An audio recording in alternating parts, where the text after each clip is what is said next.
The first body I found was slumped behind the customer service counter.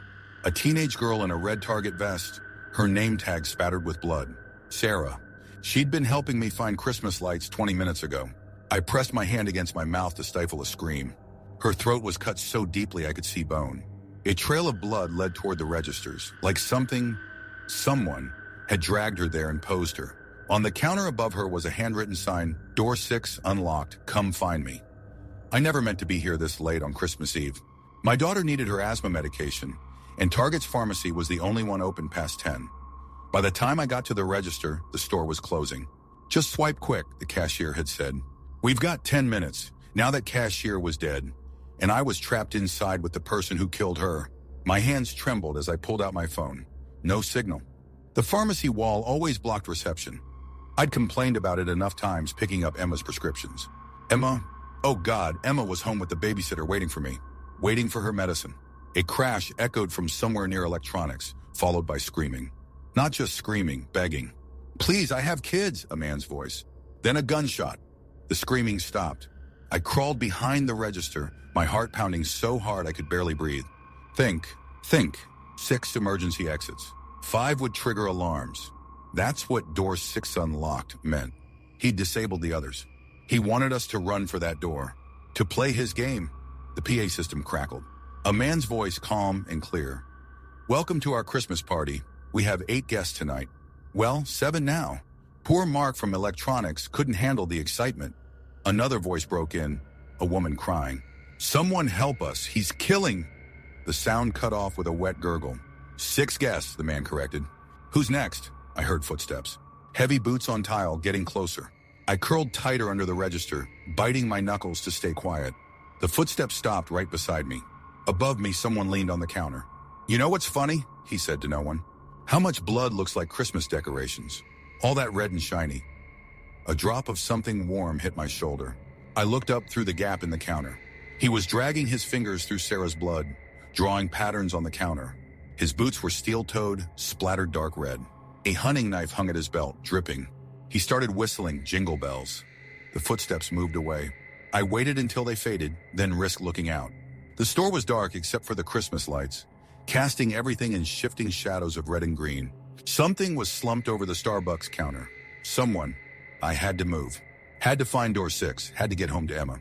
I crawled through cosmetics, trying to remember the evacuation maps by the break room. Door 6 was in Garden Center, clear across the store. He knew that, was waiting for us to make that run. A scream ripped through the silence. Close. Too close. Women's clothing. I ducked behind a rack of sweaters just as 2 people ran past. An elderly man and a woman in scrubs. The man stumbled. The woman grabbed his arm, trying to help him up. Run, he yelled. Just go! The killer emerged from behind them, unhurried. The woman made it 3 steps before the gun fired. She fell hard, screaming. Not dead. He was taking his time now. The old man scrambled away on hands and knees, right toward my hiding spot. Please, he wheezed. Help. Our eyes met through the sweaters. If I helped him, we'd both die. If I stayed hidden, the killer's boot stepped into view. Found you. I watched. I didn't move. I watched. The knife came down. 4 guests left, the killer announced cheerfully. Anyone feeling festive? I was crying silently, shaking. The old man had seen me, had begged me, and I did nothing. Something moved across the store, a shadow darting through home goods. The killer saw it too. He started whistling again, walking slowly in that direction. Hunting. I ran. Past the bodies, past Sarah still slumped behind customer service, through the employee door and down the dark hallway toward Garden Center.